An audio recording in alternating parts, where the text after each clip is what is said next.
This episode of Earl Grey is brought to you by Audible.com, offering more than 180,000 titles for smartphone, tablet, and desktop. To get a free audiobook of your choice and help Trek FM at the same time, visit audibletrial.com/trekfm. And also by Enterprise in Space, an international program of the nonprofit National Space Society. Find out how you can help science and education and become a virtual crew member aboard the NSS Enterprise Orbiter by visiting enterpriseinspace.org. This is Dwight Schultz. I played Reginald Barclay, otherwise known as Broccoli, on Star Trek Next Generation and Voyager. You're listening to Trek FM.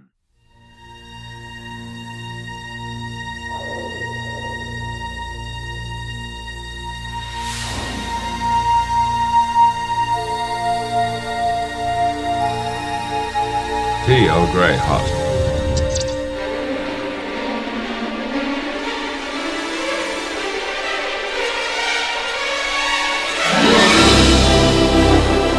Welcome to another cup of Earl Grey, Trek FM's dedicated podcast to the next generation.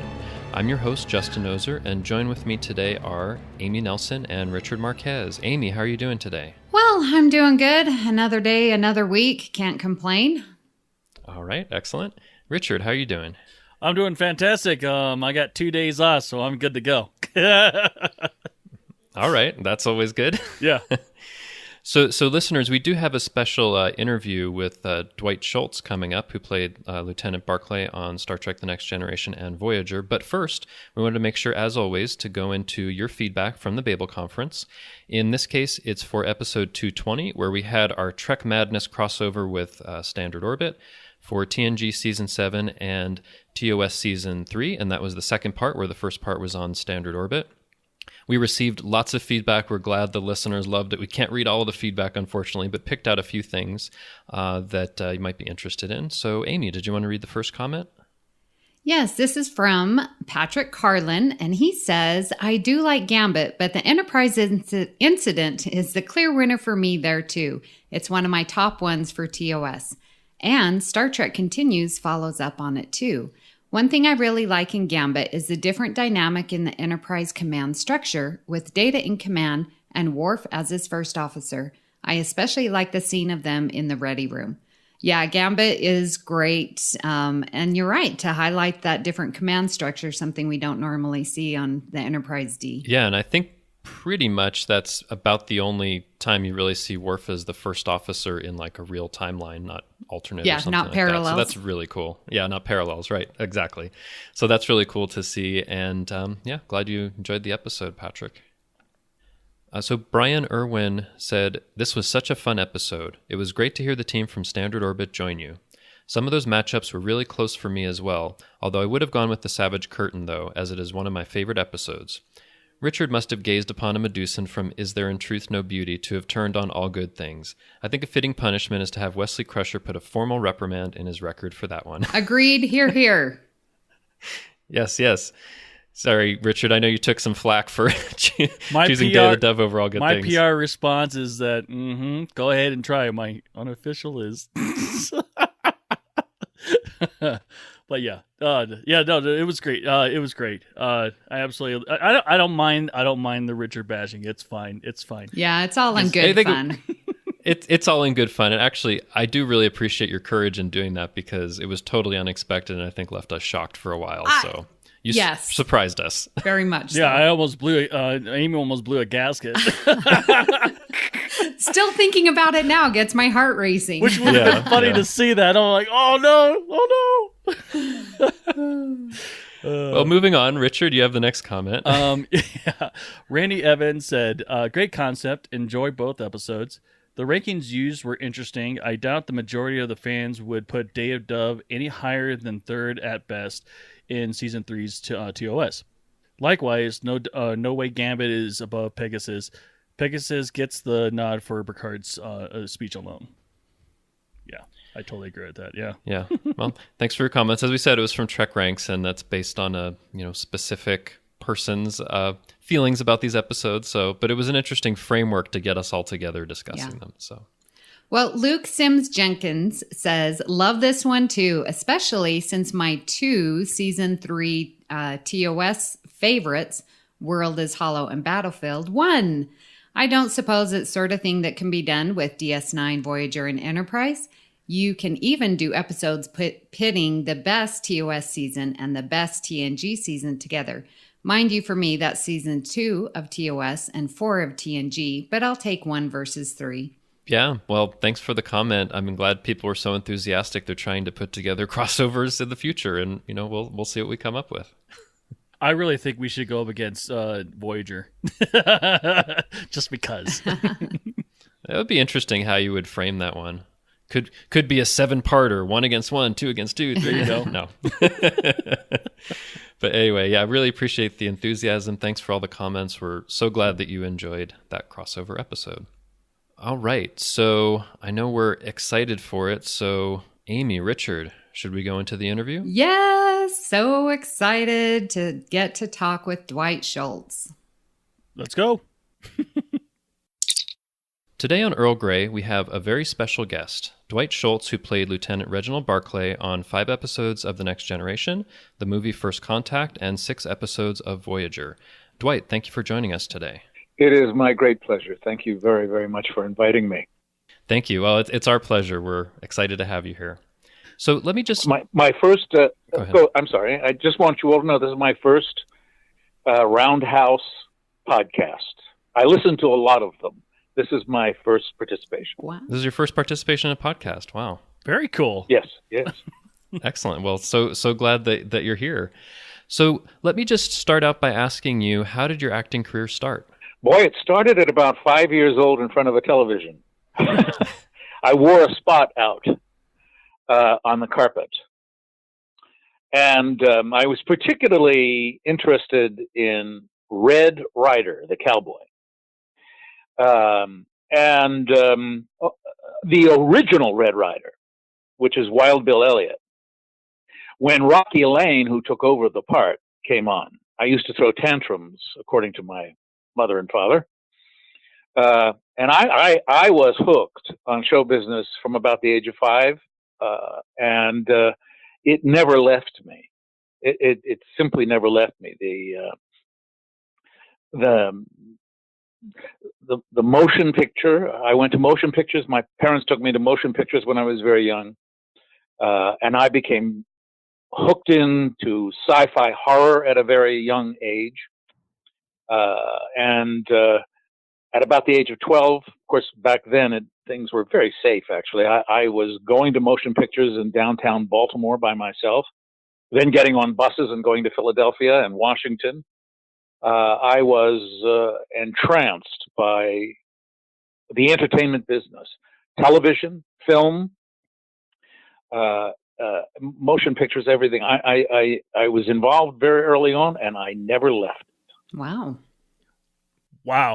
Downtown Baltimore? That's crazy. Downtown. Listen, look, when I went down there, you could get on a streetcar and they'd leave you off in front of the Town Theater or the Hippodrome Theater or the Mayfair Theater, where you'd see 70 millimeter 6-track stereo, and get back on the streetcar and you'd be home. Wow. And it was safe. Yeah, I'm sorry, this is outside of the questions, but I've been to Baltimore for training, and they told us our safety briefing not to be outside at night. So it's like, well, it has become, of course, the murder capital of the world now. Yeah. Which is a sad, sad thing. It breaks my heart. Yeah. To think about it. But I went to school there. I had very happy memories of being raised in Baltimore, and I went to college at Towson State University, which is just outside of Baltimore, and got my theater training there. And I worked at Center Stage in Baltimore. Some of my first jobs were there. So it's I have very happy memories, but it has turned into, because I still listen to radio out of Baltimore since the miracle of cell phones and the internet. I keep close tabs, and it's very, very sad what has happened. Yeah. So Okay, so on to happier news. Were you always a Star Trek fan when you land? Or were you? I'm sorry. Were you a Star Trek fan when you landed the part for Barclay for the Next Generation? Oh, huge. I was always look. I'm one of the original Trekkies, I guess. Was the first television program that I watched on our first color TV. That was it. My father got a color TV in the late 60s, and the very first, I waited and waited until Star Trek was on, and I watched it. And I wrote one of the letters when it was taken off the air. Wow. But we, the other high school students, college people in college, we used to talk about almost every episode because they were philosophical and sociological. And we loved them, and sci-fi, of course. So it was something you could talk about endlessly every episode. Unlike Flipper, which you couldn't talk about endlessly. So, although I must admit that now that I know dolphins actually can talk, it's quite something. But yes, I was a huge Star Trek fan. Never in my life ever imagined that I would ever appear or meet some of those fabulous people on that show. Never thought, and meet Gene Roddenberry. I never thought I would ever meet. Most of my life, I never thought would happen. So I feel very, very fortunate. Very good. Well, we asked our listeners if they had any questions that they wanted to ask you. And so we have Wes Huntington is interested to know if it was your decision to play Barclay as a shy character, or did you actually want him to be a confident Starfleet officer? No, it was the script was brilliant because the script placed an ordinary, everyday fan on the deck of the Enterprise who was overwhelmed by where he was, and that was written into the script. There was no getting around that. And then, of course, his fantasy world was in the holodeck. So you had to have the contrast. So no, that was in the script. And it was my good fortune to have that character given to me. I have had very few characters given to me in my life, very few roles given to me.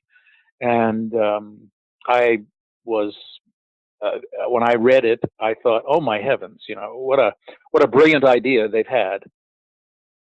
And I had no idea that it would go on for more than one episode. So again, you just don't know. And so I was, and it didn't start off well. So the director thought I was too gay. Oh. Which I never thought I was gay. And I had a little bit of an argument with him. I said, I'm not gay. Yeah. I'm shy. I'm shy. What is that? I mean, what does that have to, no, it's not. He's, at any rate, that's because they shot the very last scene first.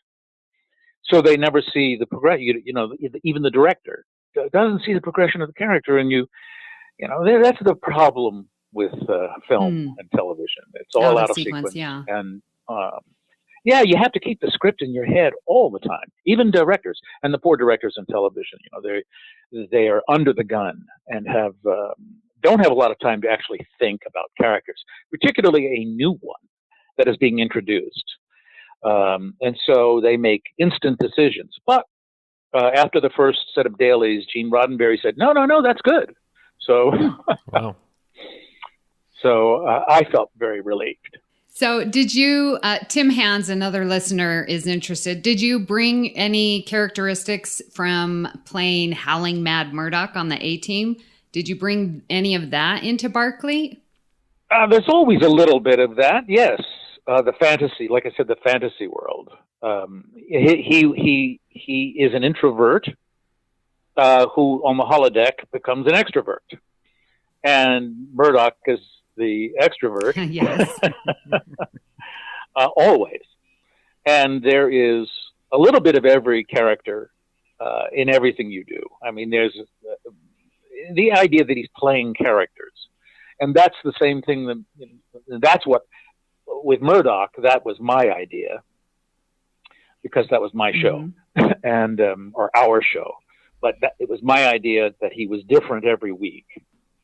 And so there is that similarity in the actor who wants to do many different things as opposed to just one thing. And I've been fortunate enough to do that. And yes, so there certainly was an opportunity to bring a little bit of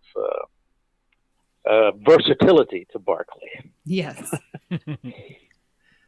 Excellent.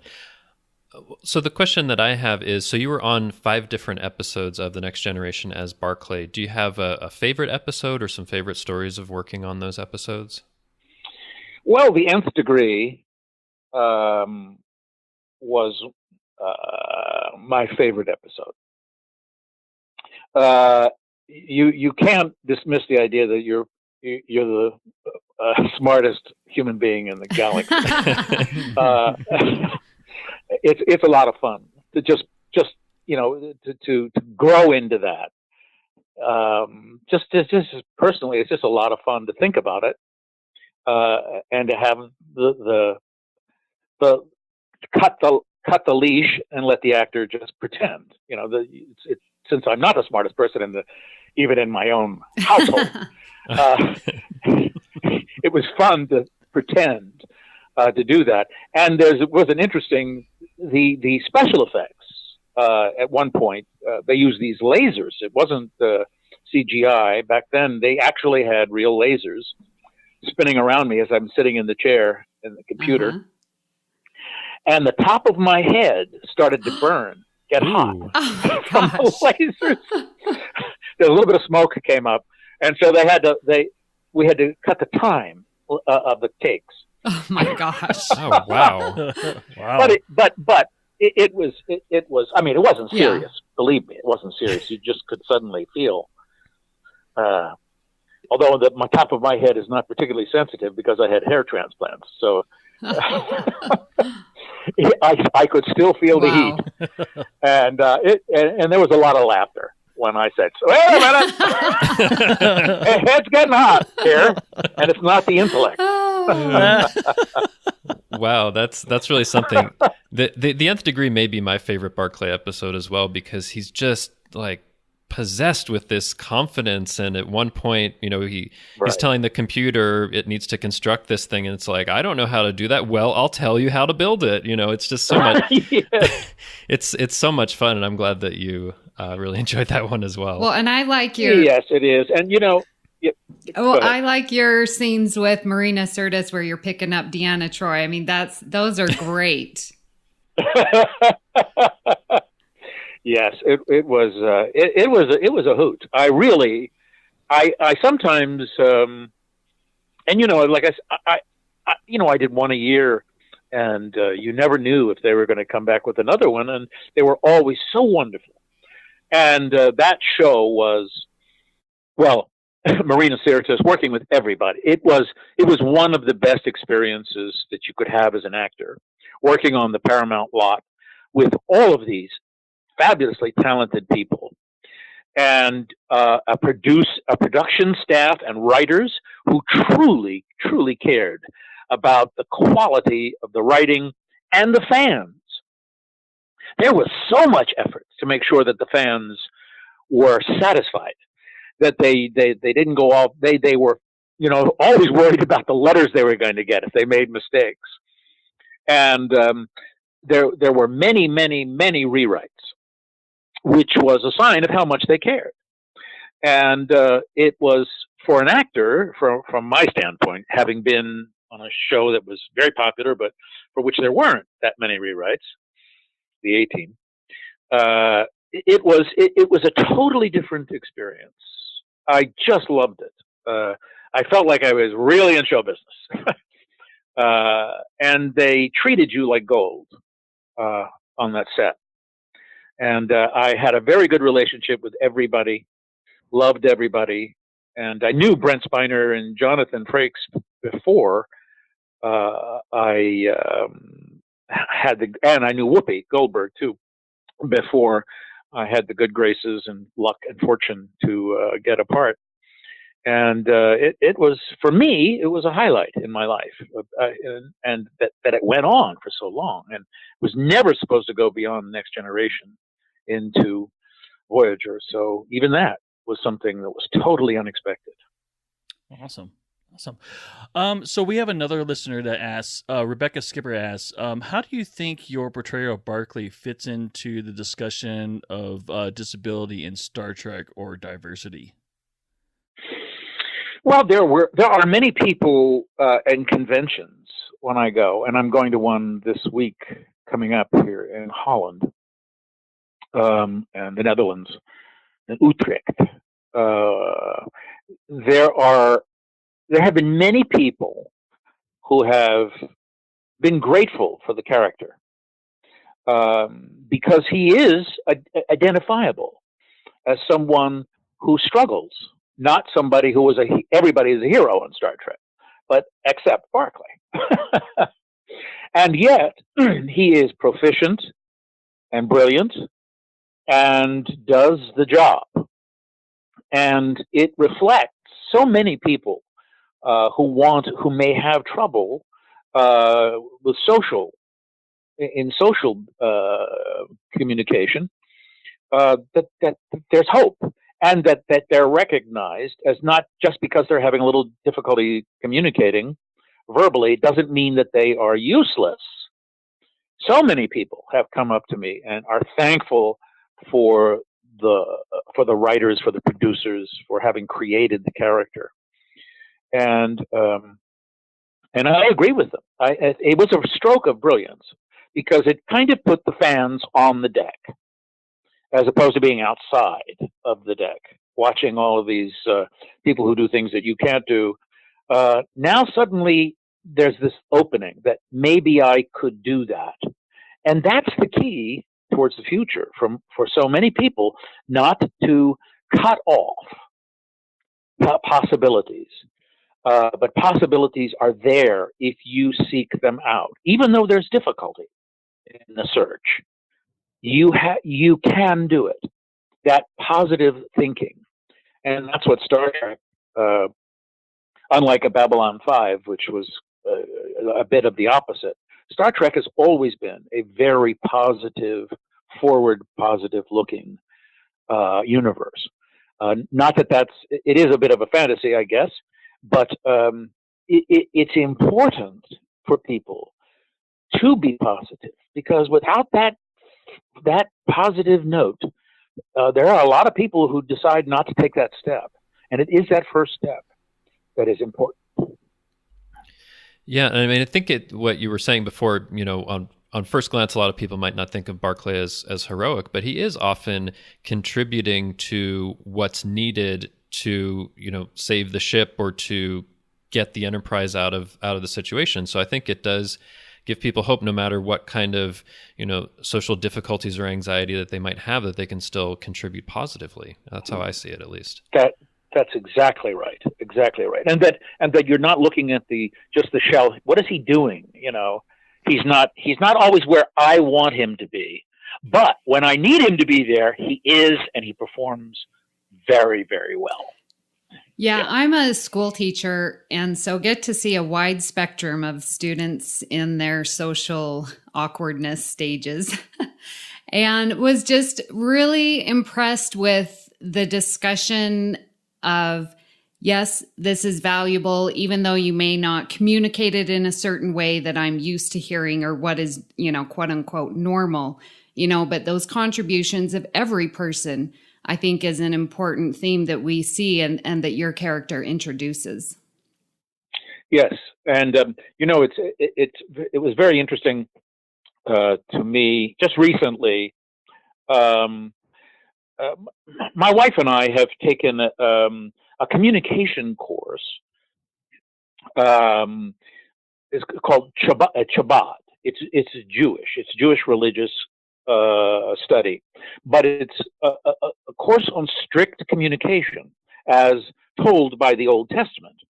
And I wasn't raised Jewish. I was raised Christian. And so we took this course, and some of the most important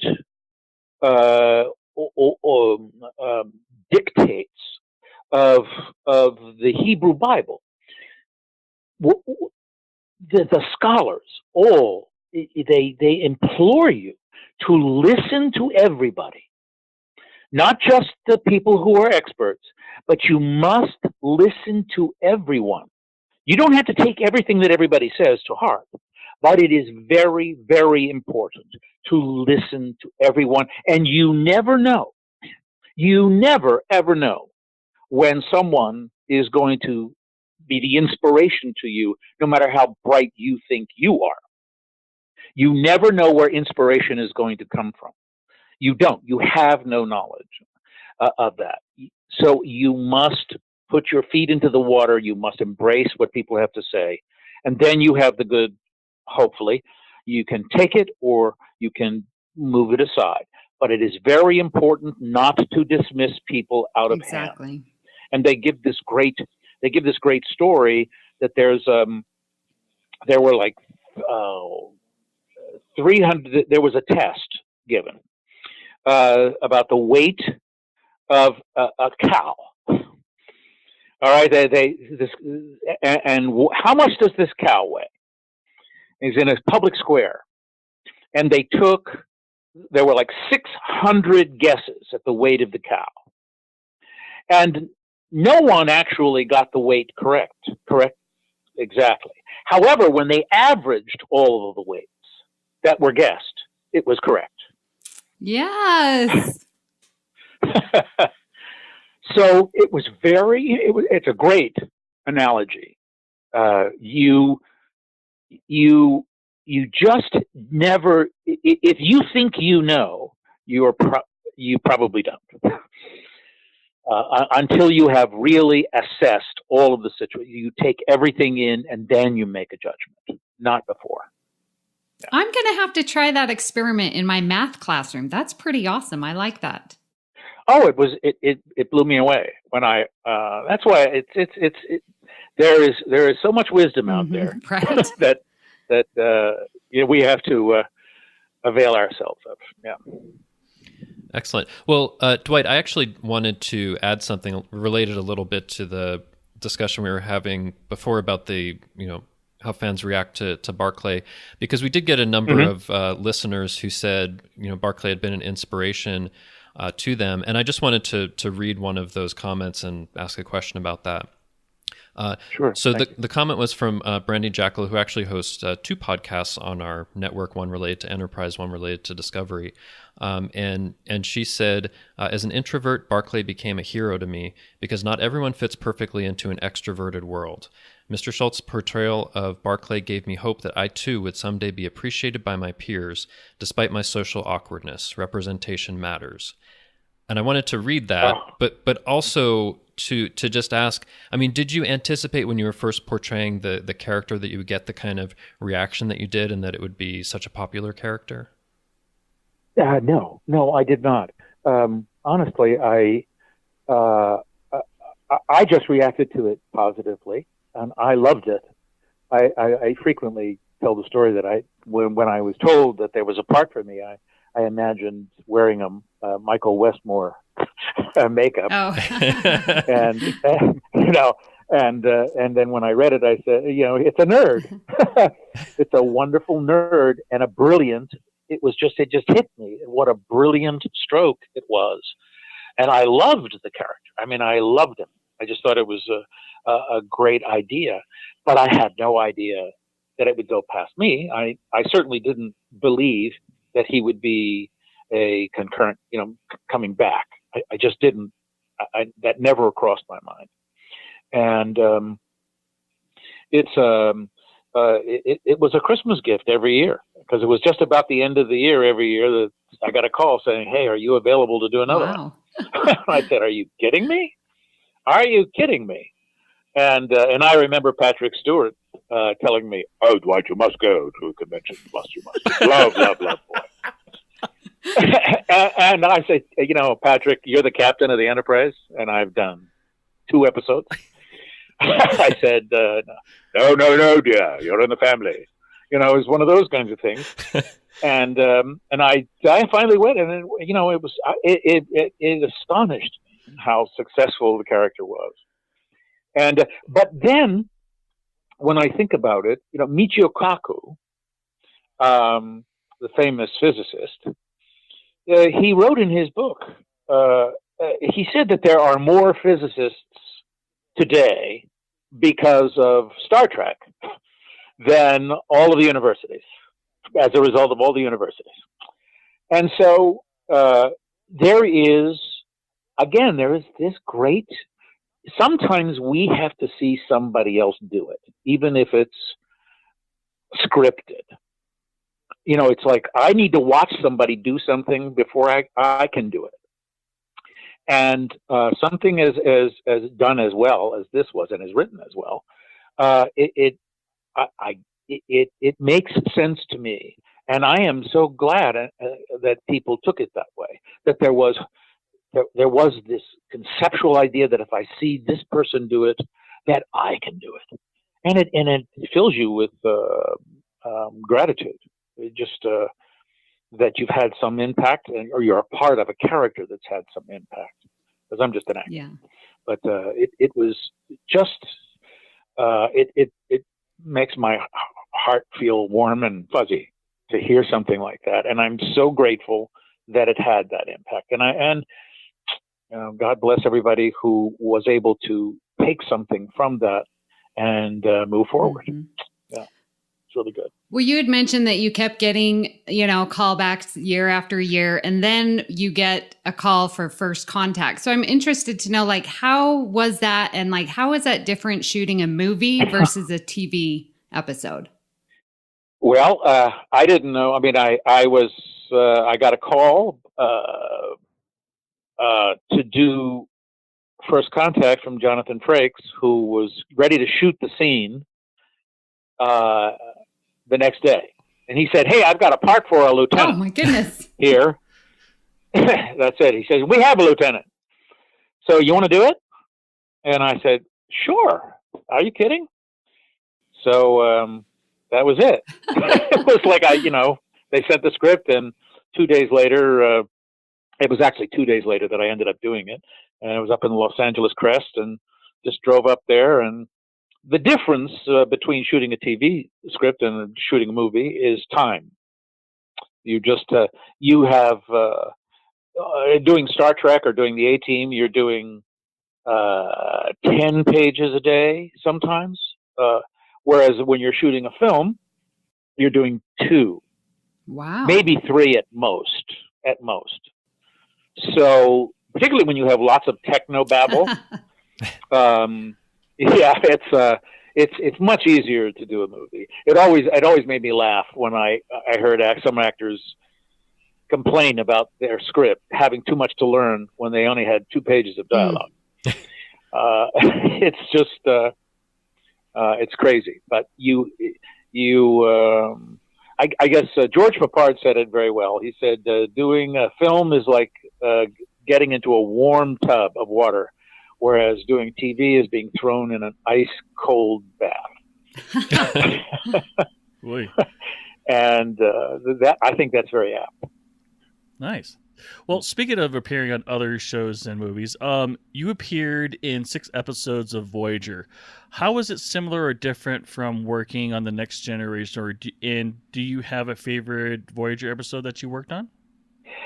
Well, it was a very bizarre experience because we were all told no one would be in Voyager. that came down from the top. So. Yeah, that came down, and it was just that's the way they were going to work it out. There were going to be no crossovers, and that changed obviously. Yes. But when I hit the set, with most of my scenes were with Marina, and I knew the crew better than most of the actors who were new.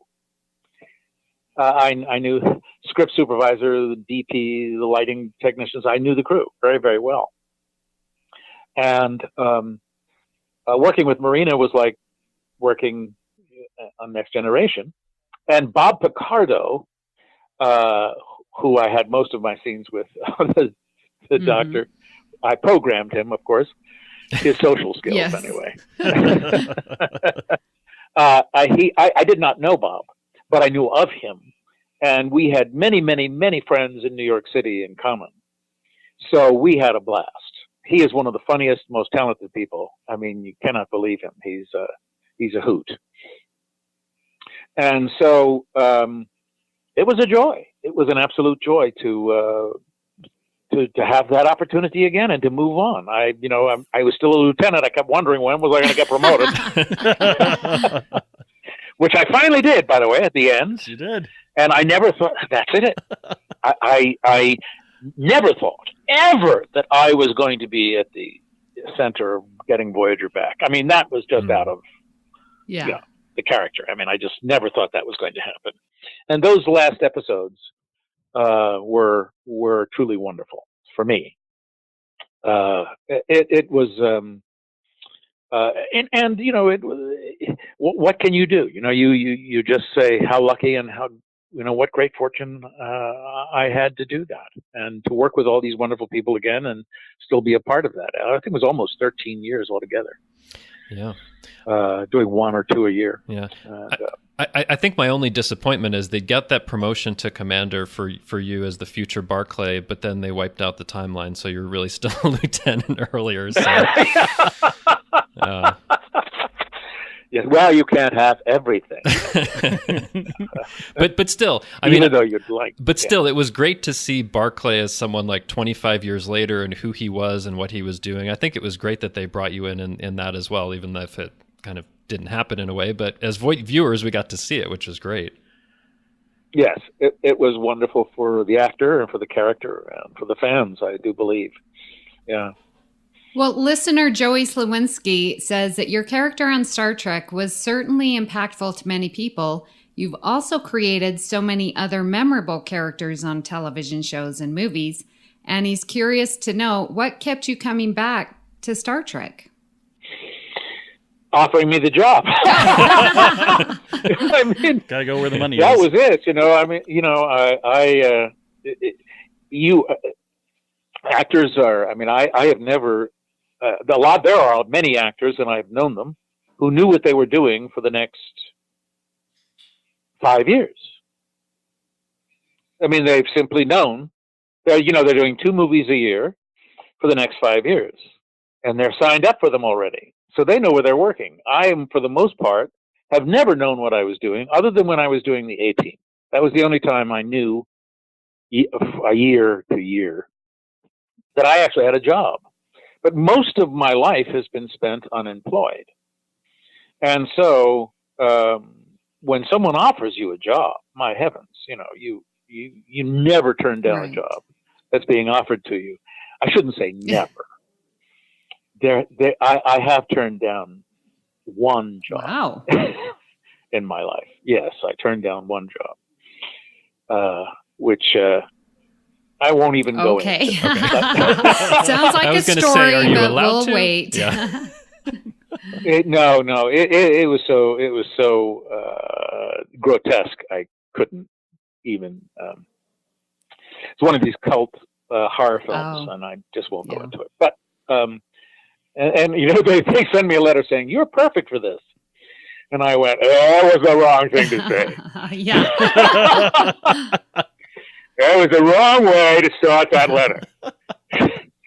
So anyway, so as an actor, I've never known what I was going to do, and very grateful when someone offers me a job, and that's why I kept coming back to Star Trek.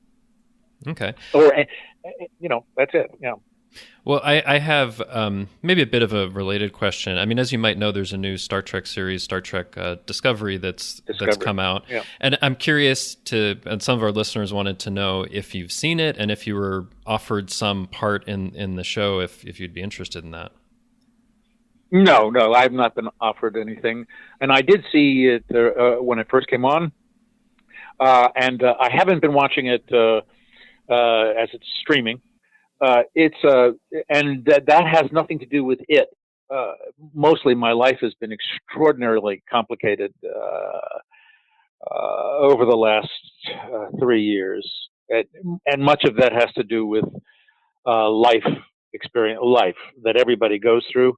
I'm 71, almost 71, and as you get older, people pass away, and they're close to you, and there's been a lot of that, and in my wife's family too. So it's been a you're watching people jump ship. I guess that's the best way I can put it. And there has been your mind goes elsewhere. Your focus in life goes elsewhere, and you change so many things. I mean, I don't. Your focus in life just changes. It's like becoming a father, a parent. All of a sudden, you've seen 3 movies a week for your entire life, and then you become a parent. You have a child. And you don't go to the movies anymore. Yes. 18 years later. Exactly. Right, that's right. Then you get, you say, what happened to our life? Well, you folk, and then there are all these other benefits that come to you. You begin to learn about your mother and father from the way your child is you begin to learn about where you have been in ways that you did not know. And it is the same thing now. I have been, my focus in life has changed, and it hasn't stopped, unfortunately. We're in the middle of some sad moments now, and you just all of a sudden the television is not as important, even though that was your life. So that's one reason I haven't been able to focus on it. Although I see and I know it's quite different. Lower deck captains and there's a lot of controversy there, but it's something I unfortunately haven't been able. And streaming now. I mean, you catch up. You watch something. Oh yeah. You're behind 40 episodes, and a week later, you're caught up. Isn't it so different nowadays? Listen, eventually it all will. I mean, Netflix has just changed the world. There's so many things that I haven't seen. I can't even begin to discuss it. I'm behind in everything. I mean, everything. And the motion picture industry is upside down. Now, I, for a long time, from a technological standpoint, because I'm sort of an audiophile and a videophile, and that was always my hobby. I used to do that when I was unemployed in New York. And I've stayed up on technology. And I have predicted many, many years ago that eventually everything will premiere in the home. And as technology becomes as good as it is, TV screens now are just astonishing. 4K HDR is just unbelievable to look at. And Netflix is some of the series. I really feel sorry for the motion picture theaters. I don't know how much longer they're going to last. But when things do premiere in the home, that will be another game changer. And you see them fighting it now. Theaters I had no idea when I was 13, 14, and 15, the problems that motion picture theaters had. Now it's mind-boggling that they even stayed solvent at all. But there are technologies out there that are just mind-blowing in terms of visual impact. And no more than something is installed in a theater, it's in the home in a year. Right. Or less. And yeah. And it's who knows how everything is going to end up.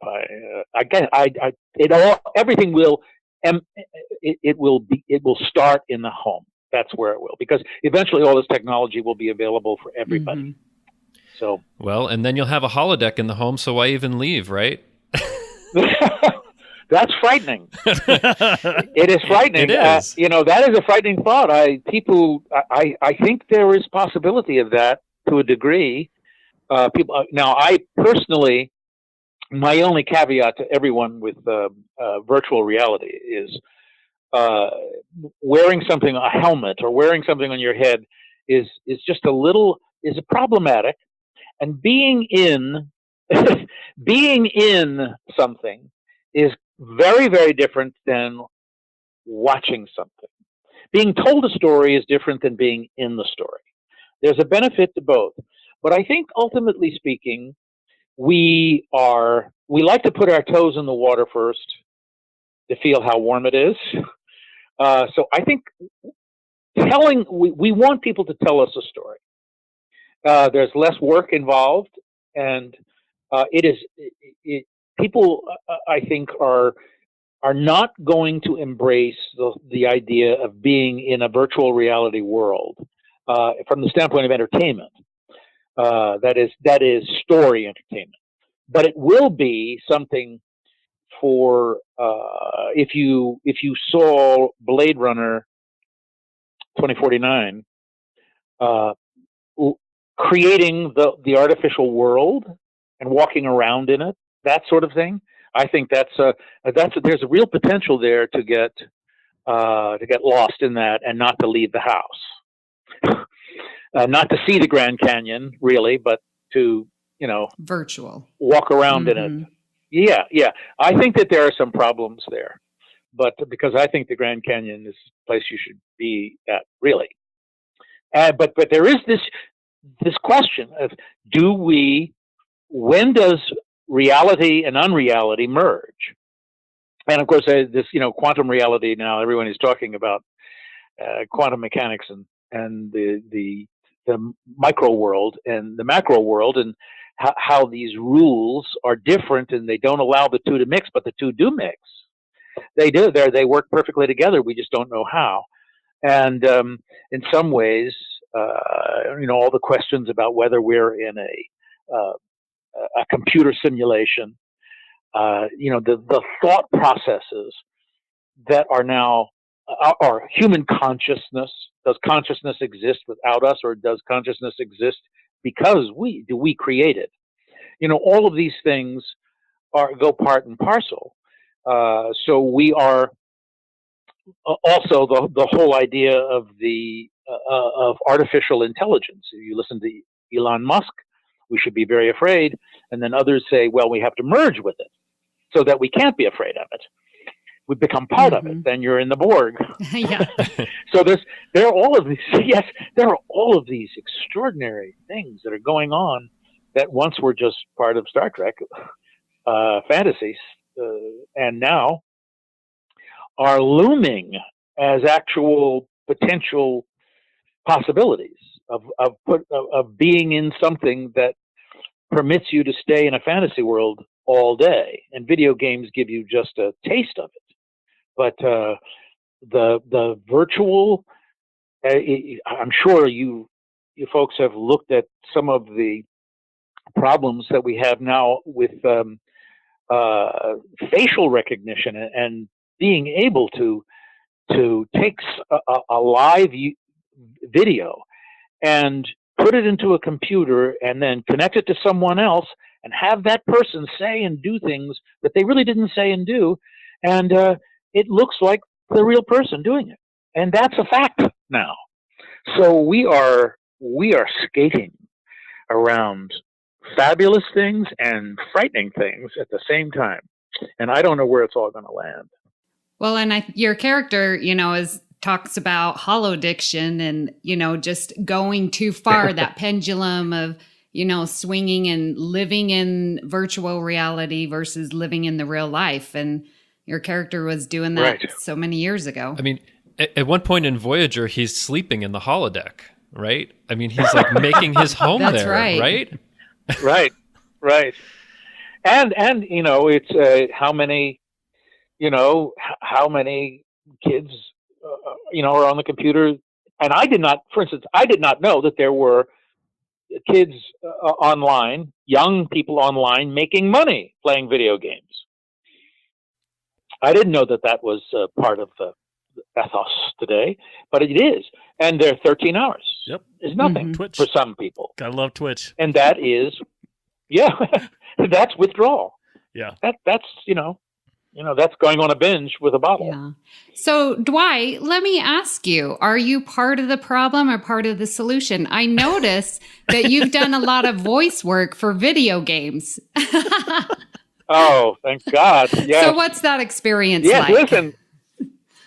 Oh, that's, I have to tell you, it's, again, one of those things that was dropped in my lap. I was at that point, 12, 13 years ago, where the only parts that were being offered were terribly boring and just not interesting. And I would have to drive for 2 hours to get into audition for something. It would take me 10 minutes, and then 2 hours back to Santa Clarita. And it was 4 hours and to read for an accountant or a judge and just didn't, it was not good. And then all of a sudden, a director named Jack Fletcher, who I adore, he basically directed me to an agent and said, you should be doing video games, you should be doing animation, you should be, where your talents in terms of voice can be utilized, because nobody wants you to go in and do dialects for most of the things I was being asked to go in for. And that's really what voices is. Vocal characterization was how I got into the business. It really is. And so all of a sudden, this world opened up, and I could be someone from Czechoslovakia, someone from Great Britain. I could be a genie. I could be a monster, a wizard. I could be a German scientist. I could be almost anything. It was another. It wasn't as lucrative as being in front of the camera, but it was certainly more stimulating. And it was the beginning of the beginning of the video game surge. It now they make more money in video games than the motion picture industry does. Wow. And yes, they do. It's quite something. And it's a very different process in that rarely ever know the whole story. You just get a little bit of the story, and then you go in. And every once in a while, someone will tell you all of the levels that are involved, but you rarely meet anybody else who is involved.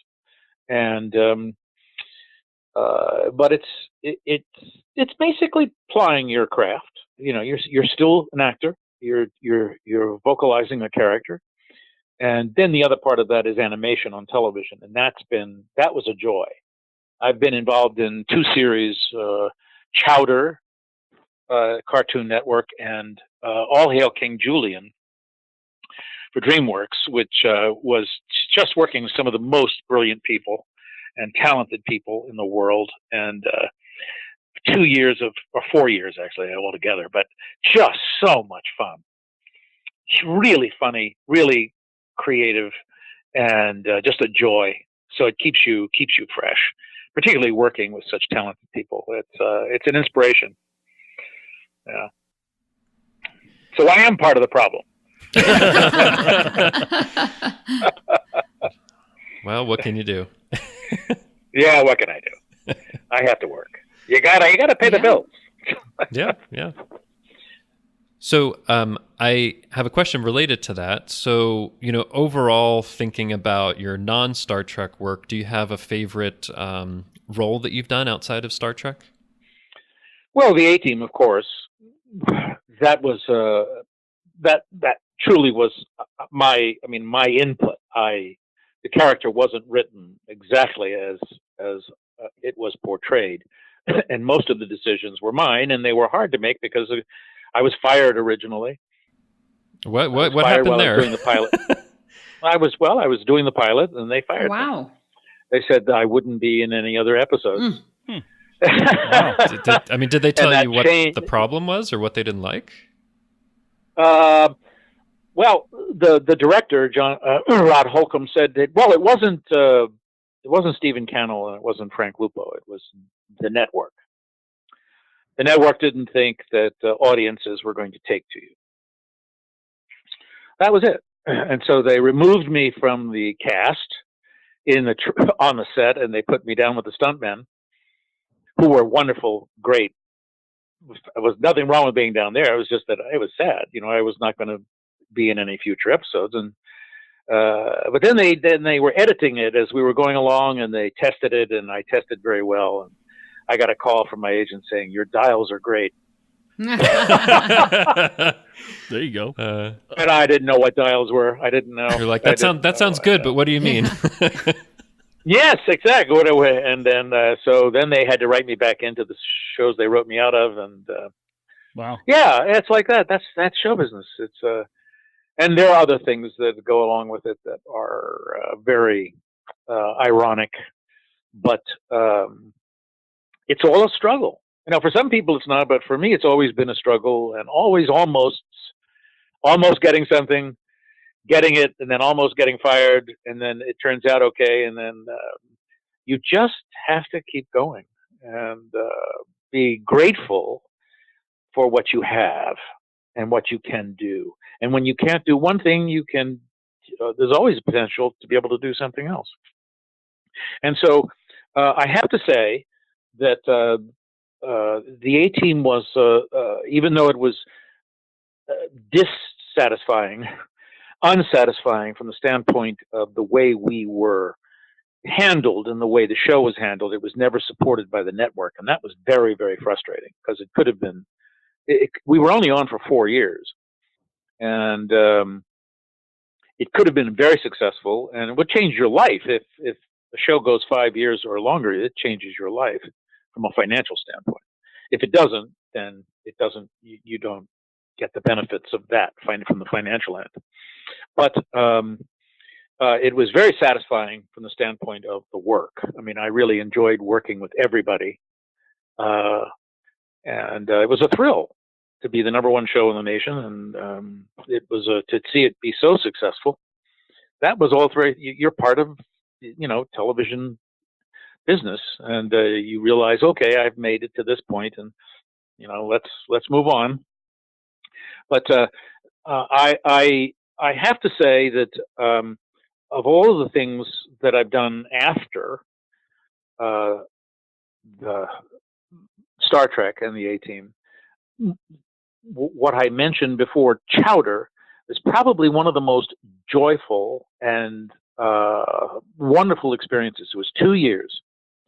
Actually, realistically, it was like 5 years, but it took 3 years to get the thing done to sell it.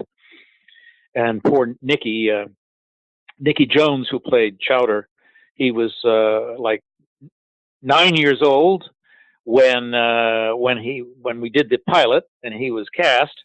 But by the time we were 2 years into the episodes, his voice changed, and so the show ended after 2 years. Oh, but it was 2 years of absolute bliss. I mean, it was. I cannot tell you. We worked twice a week, and I just couldn't wait to go in. And it was so much fun, and you had so much freedom. And working with real children too. They, usually women do boys' voices, small boys' voices, but in Chowder we actually had kids playing the kids' parts, and they were delightful, and we all got along beautifully, and it was just two years of bliss. So, and Mung Dal, now it's fun to go. You see all these kids come up to you at conventions, and they never see the human being behind the animated figure. Yeah. And when they say, "Why is that picture up there behind you?"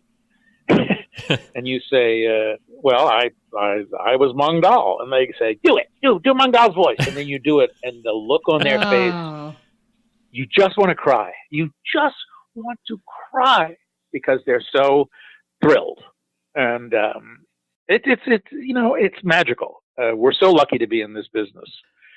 That I'm very, very fortunate. Dwight, actually, I had I had a similar story with my daughter. She actually met John Delancey, who does I can't remember what it's his, on My Little Pony. Thank you, right? My Little Pony. Yeah, I can't remember Oh, Discord. yes. He played Discord, and she looked at him, and she was like, I don't get it. He's not talking like Discord. And then he talked to her, and her eyes just lit up because she loves Discord on that show, and and it's just one of her favorite shows and your favorite character. But It is. yeah. But speaking of meeting fans as well, do you have you attended to any like Star Trek conventions or anything like that? Oh yeah. I think I've done about one a year. When I did my first convention, I knew exactly what the first question was going to be, which was, what was it like to kiss Marina Sirtis? Yes. I knew it. I knew going in. I said, this is going to be the first question anybody asks. And it was indeed the very Oh my first gosh. How everybody lives, right? We live vicariously through other people. Yeah. How But did anyway, you answer the question? I said it was lovely. It was wonderful. We did a couple retakes. Oh, there you go. Yeah. I missed her lips twice.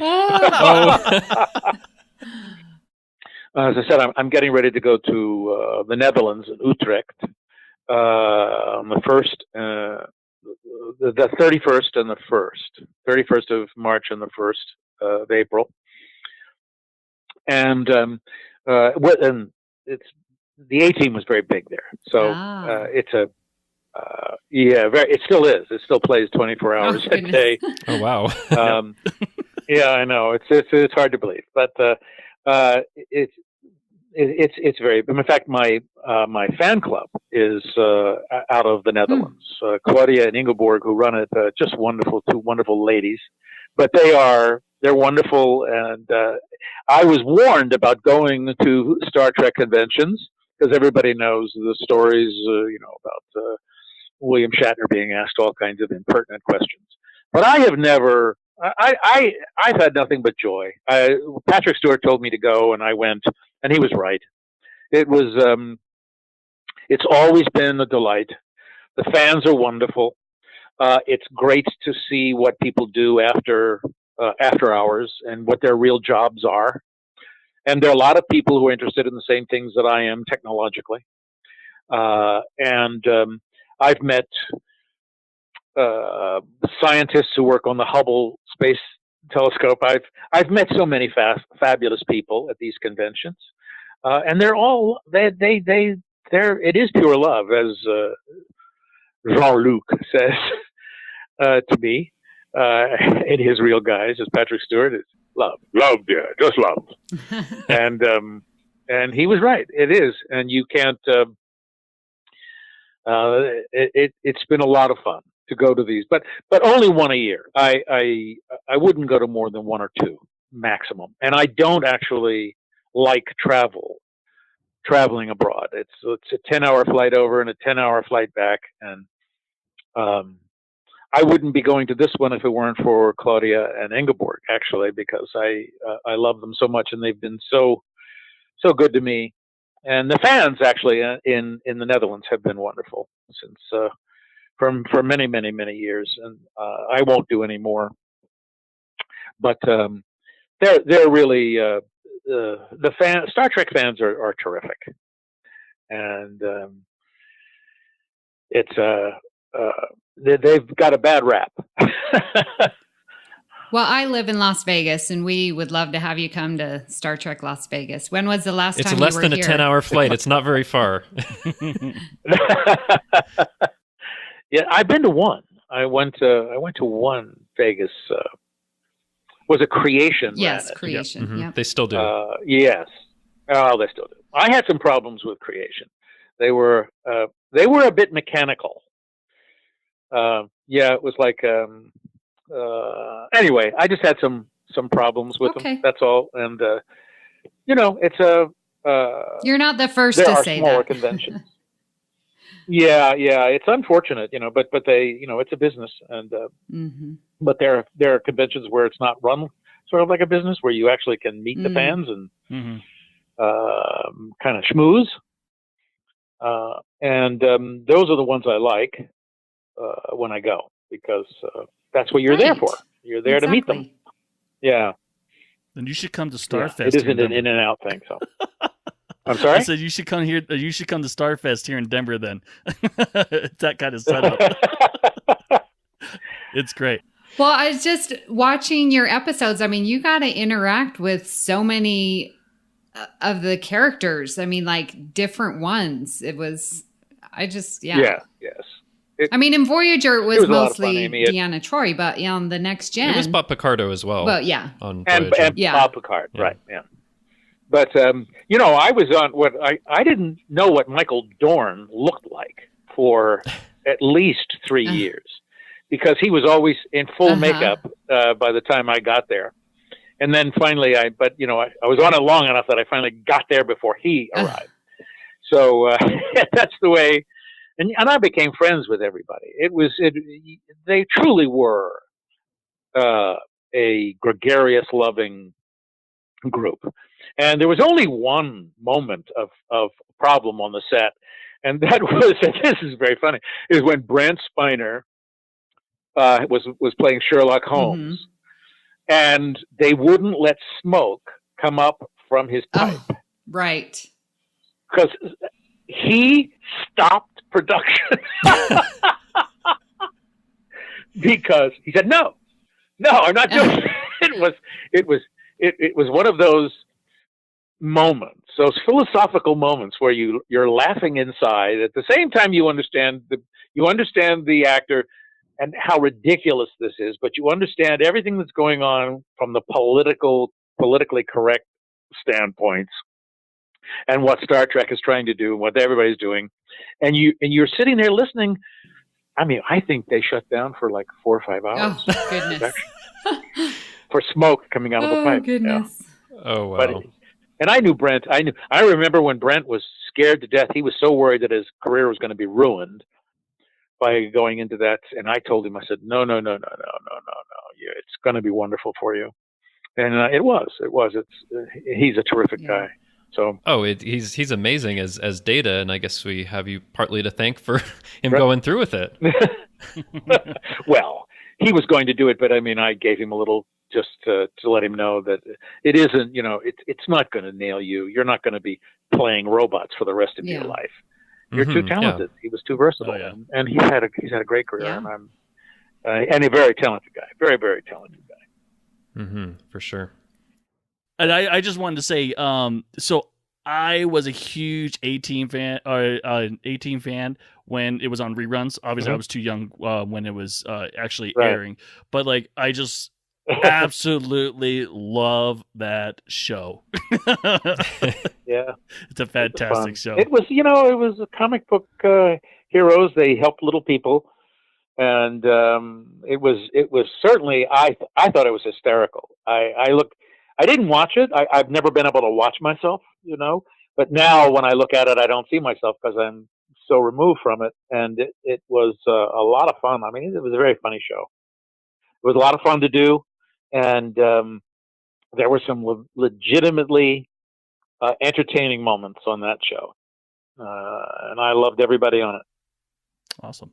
I'm still friends with Dirk Benedict. So nice. I love that. And Mr. T was bigger than life, and he was a true. He loved children and really did, without any fanfare, give much of his life to children who had very little life left. Yeah, he really did.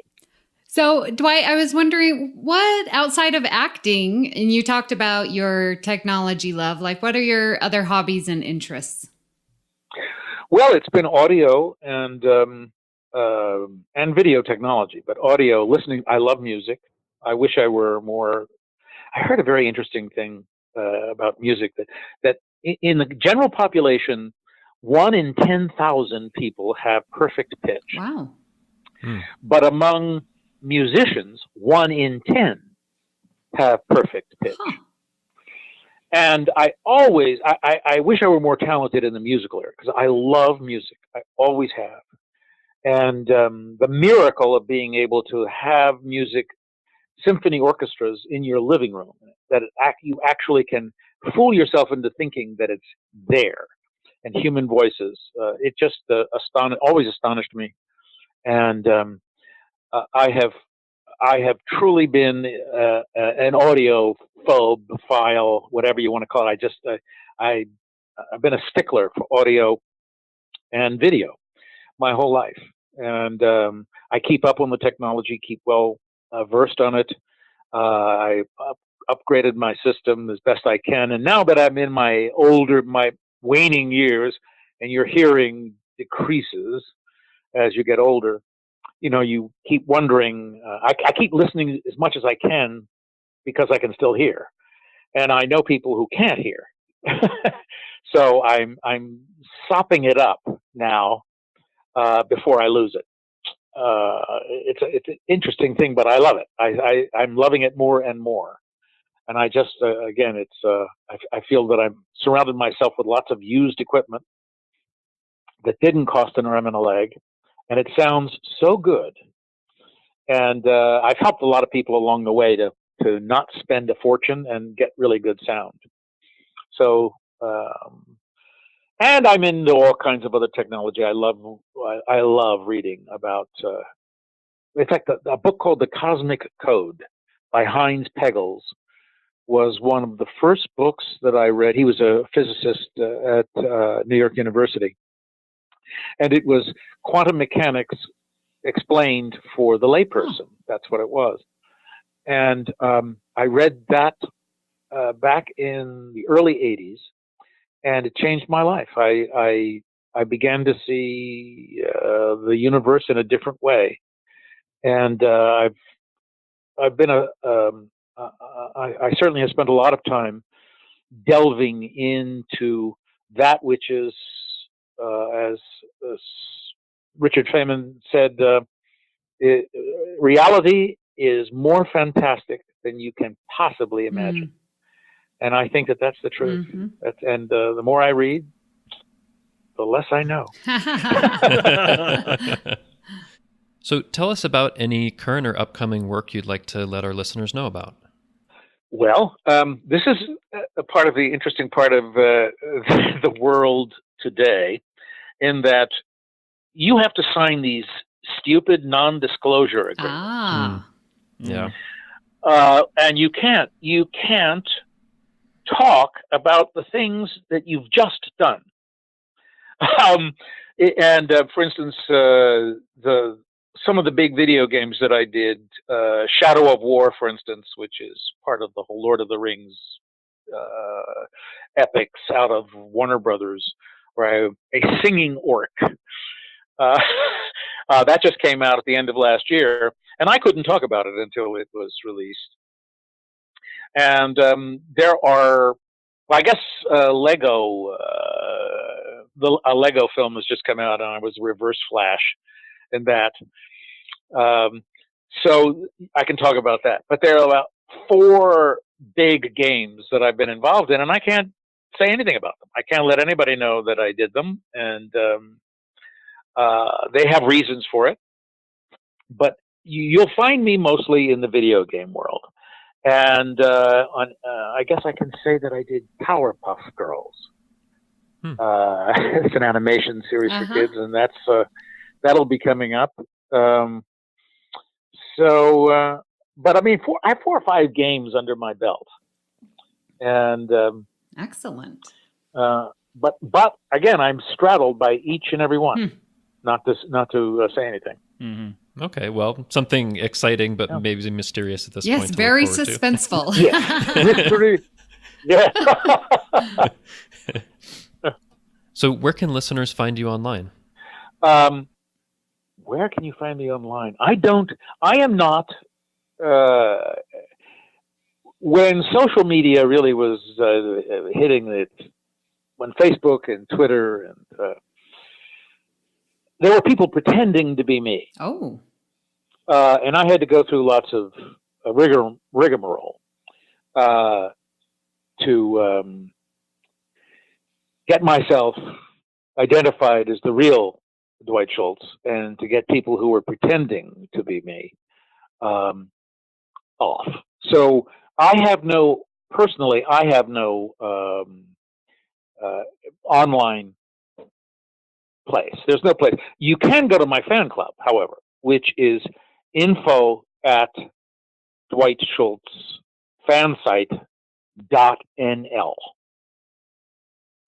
And there's a lot of information up there that keep everybody abreast about what I can tell everybody that I'm doing. And periodically I write something or I leave mini podcasts, I guess you would call them, little mini audio clips up there. But it's you can find me there. But they basically represent me everywhere on the internet. Nice. Yeah. And I have to say that site, DwightSchultzFansite.nl, that's how I got in contact with you. So I'm glad there's at least that, even if you don't have a specific social media presence in order to get in touch with you. Yeah, thank you. I wish I had I hadn't had the troubles that I had. Facebook was a nightmare. And, that people just get up there and say they're you, and they just say all kinds of things. And it's not you. And then to prove, it's like that you have to prove that that's not you is problematic. Always was. And it was the same with Twitter. I really, although they were a little easier, but the idea that I have to give information to somebody to prove that that's not me, in that kind of format, and of course there are lots of difficulties now that are coming to light about all of that. But information is it's a great place for criminals because they find out everything about you. But it soured me, and I didn't want to have any representation up there, except for my fan club, which is they were willing to do it, and they do the they check. They've been really good, and they've nailed a few people who pretended to be me, and they know me very well, so they know what I sound like and what I say and what I believe in, and know when something's up there and it's not real. So very good. Okay. Well, thanks for being with us for this interview. It was just, a joy to talk with you today about the, Star Trek: The Next Generation and so many other things. We've really enjoyed it. Thanks for giving me the opportunity, and I had a blast. I really did. Well, wow. Wasn't that an amazing interview that we just had with Dwight Schultz? Oh my gosh, it was so exciting just to hear Lieutenant Barclay's voice come through. I felt like I was talking to Barclay. I know. To hear it come through again, it was like, oh my gosh, so cool. And he had all of this great, philosophical and science and technology, the kind of stuff Barclay would talk about. So it's really it was extraordinary. And his wow. Jean-Luc impersonation is putting Brent Spiner's, it's gone head to head with Brent Spiner's. That was incredible. Oh, man. I mean, I don't know if he's ever done that at a convention, but he should. It'll bring the house down. Yeah, that's a great Picard impression. Yeah. So what'd you think, Richard? It was good. It was fun. I loved it. Absolutely loved it. I was hearing him snapping here and there. I'm like, oh. It's like, we're talking to Barclay. Yeah, a little awesome. bit. It's interesting because I think a little bit of his cadence and the way he talks probably reminds you more of Barclay than Murdoch from the A-Team, right? It's interesting. Yeah. Yeah. But and I'm glad we got to talk about that. I saw that you gave a little fist pump Richard when he said that his favorite non-Star Trek role was the A-Team. Oh, hell yeah. Yeah, the A-Team's the best show ever. Well, we can argue about that. But pretty amazing and covered so much territory. And there was a lot that was really inspirational, right. A lot of stories about his character inspiring people and him and, Dwight Schultz talking about, how important it is for everyone to contribute. It was, wow. I mean, that was just amazing to hear. He completely agrees with that philosophy of bettering yourself and having hope, and that your contributions are important. And, it just really that enlightened and, hope for a better future, even though it is just Star Trek, but it still can inspire you. It's really very good. Exactly. What else can we say? I hope the listeners enjoy it. I'm pretty sure they will. Well, I could have gone for hours because he has a lot of game mentions in his biography that all of them I play. When he said 4 or 5, he meant the 4 or 5 that are, he can't talk about and they're ready to be released, but it seemed like there were dozens of them. Oh, yeah. There's at least 20 of them. Yeah. Yeah. I mean, which is incredible. It's very, insane. Very, very cool. And I appreciate the audacity, Amy, to say he's part of the video game problem. Seemed like we were on good enough terms. Oh, yeah. Yeah. He took it well. Excellent. Well, so at this point, we'd like to give you a preview of next week's episode. Amy, did you want to give us a preview? Yes, very excited to have Clara Cook. She's from our Trek FM's Primitive Culture, and we are going to be doing an episode review of Schisms. So listeners, if you'd like to watch that before next week, then you'll be all caught up and be able to, Schisms, everyone knows Schisms. So just very excited to have Clara Cook come join us while Richard is away. Yes, it will be great to have her. I think it'll be her first time on Earl Grey, so that'll be great. Well, it's been so amazing talking with Lieutenant Barclay himself, Dwight Schultz. But that isn't the only thing we've been talking about here on the network. Here's what you might have missed elsewhere on Trek FM. Previously on Trek.fm. The Edge, a Star Trek Discovery podcast.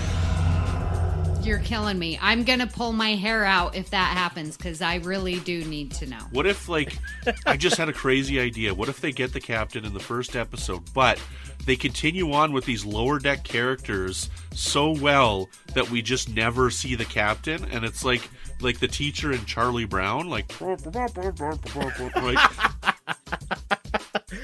The 602 Club.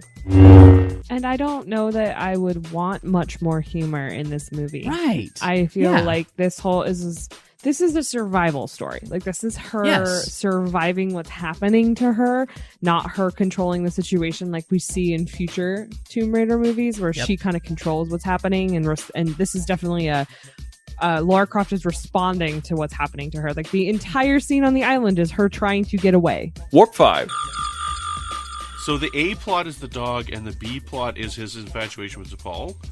Well, there's actually kind of a C plot. Well, as part of the A plot is of why Porthos is ill.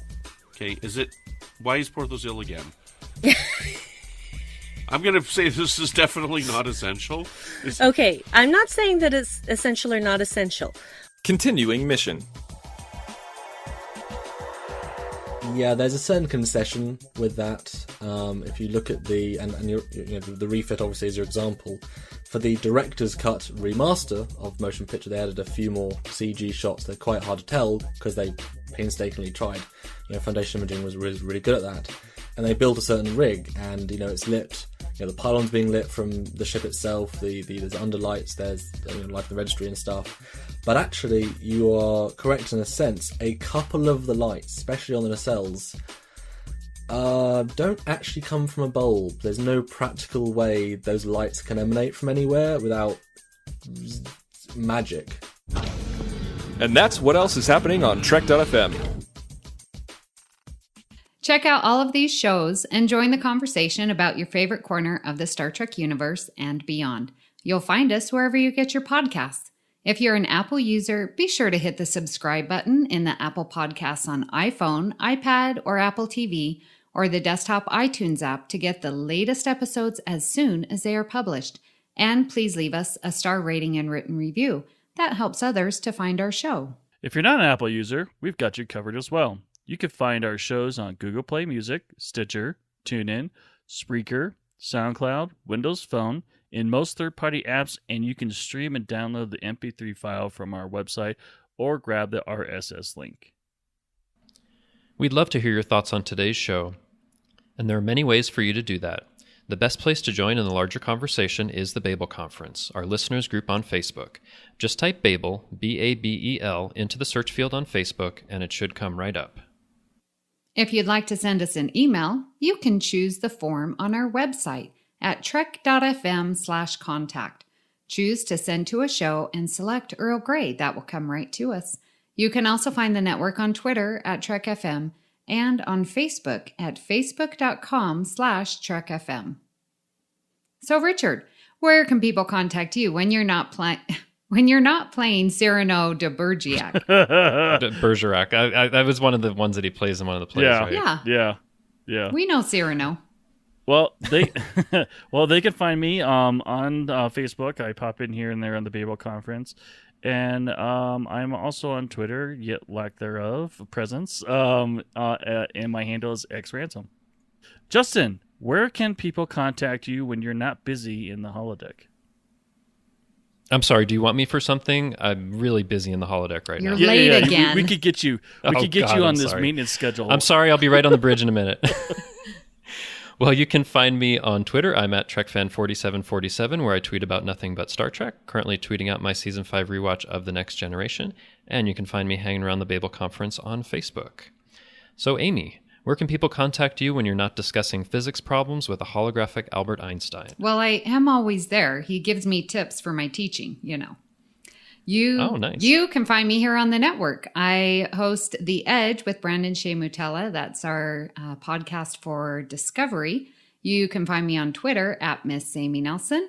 But my favorite place is the Babel Conference there on Facebook. If you'd like to help us keep all the shows coming to you each week, you can become a patron of the network on Patreon. Visit patreon.com/TrekFM. That's patreon.com/TrekFM to get all the details. Perks include early access to episodes, exclusive content, producer credits, and more. Available through our special patrons website, the Patron Zone. It requires a great deal of money to produce, host, and distribute these shows each month. We really appreciate any support you can give us and hope you'll join the team. Again, you'll find all the details at patreon.com/TrekFM. And we like to take this opportunity to recognize our current associate producers, Norman Lau, Justin Ozer, Michael Huter, and Thomas Appel. Thank you so much for supporting Trek FM and Earl Grey. So join us next time for another cup of Earl Grey.